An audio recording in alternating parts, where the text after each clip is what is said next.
这张图呢基本上还不错，型呢没有太大的问题。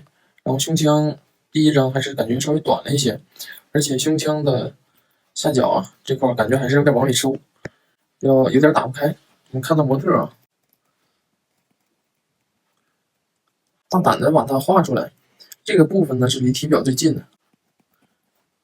根据这一侧的趋势，然后来画这一侧的趋势，没有这么弧，没有这么弯，大概是这样的啊，看着会比较舒服一些。还有一个呢，就是这个胸大肌有点画大了，在这个位置，胸大肌一束压着一束出来，它和肩三角肌一同构成了肩胸部这个造型，然后再加上手臂呢，就构成腋下这个结构。肩三角肌这个部分呢，不要画成一个往前的尖儿，下面这两个也是相同的问题啊，都画成一个往前弯的一个尖儿，它是前束穿到中束下边，它是这样的一个关系。那第二个呢也是。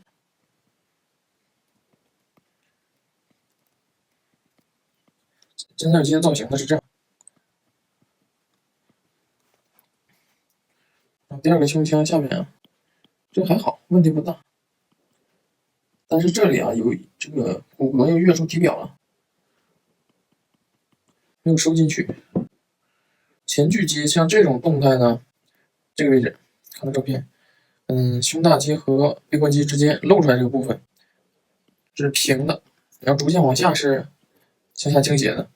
如果这个手臂呢是抬起来的，那么这样一句话是可以的啊。它这个从露出来这个部分呢都是倾斜的，但手臂放下的状态，这里应该是平的，逐渐的倾斜。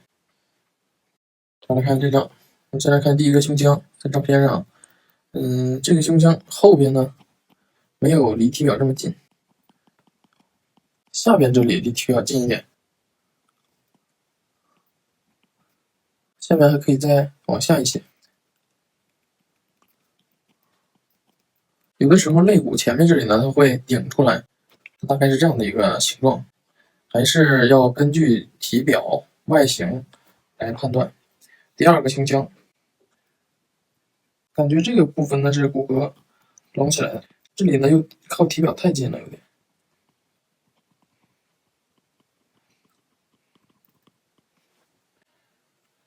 这个位置啊，不要离体表太近。第三张图啊，看一下它的颈椎在这儿，这里是第七颈椎，就是第七个颈椎后边的棘突靠着体表的这个地方。那么颈椎顺着下来的话，胸腔后边的形状也就在这儿。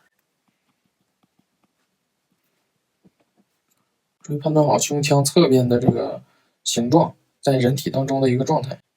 结构上呢，跟上一个一样，就是肩三角肌，主要是肩三角肌前束和中束它们之间的关系。来看看这张，效果还是比较不错的。第一张的型有一点点小问题啊，这个脖子过来之后，这一段没有这么长。看一下照片，看一下模特，这一段其实是短的，感觉这个脖子没过来，还是在中间呢。它脖子往这边偏，和这边它就离得更近。这是肩三角肌中束和后束。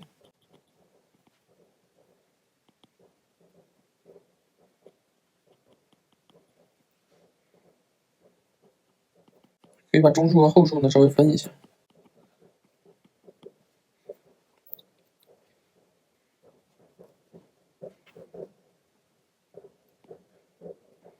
然后这一侧过了之后，它应该更往里面收，腰部的轮廓应该在这儿。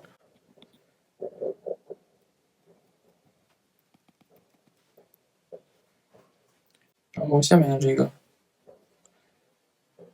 注意第七颈椎的位置，应该再低一点点，而且呢，它这个暗部不要画太强。注意这条轮廓应该更清醒。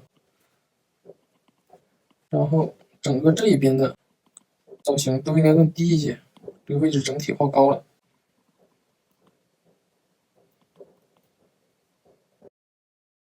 来看一下这一张，基本上还好，形上面一点小问题可以注意一下。然后这边的肩三角肌结束的地方应该再往里边来一些。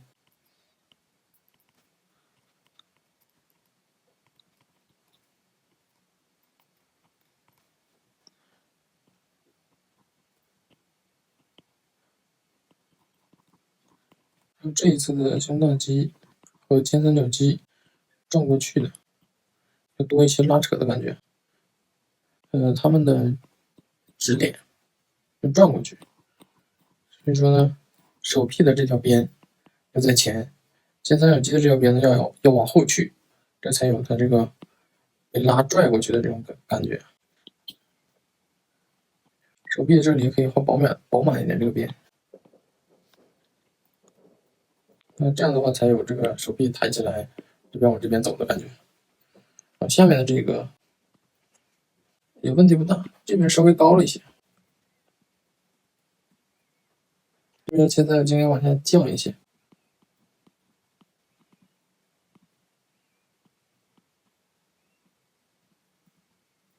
这样的话形会准一些。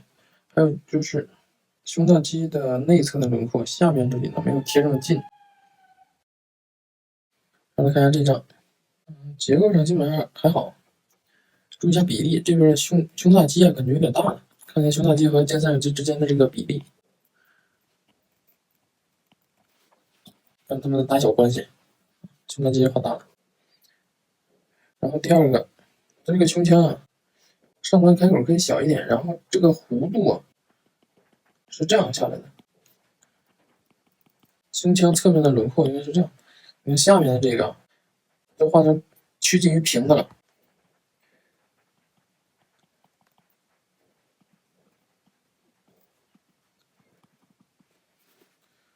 注意胸腔侧面轮廓的弧度。那这个角度呢，它这个脖子的横断面基本上就是一个平的面了，一个平的线了。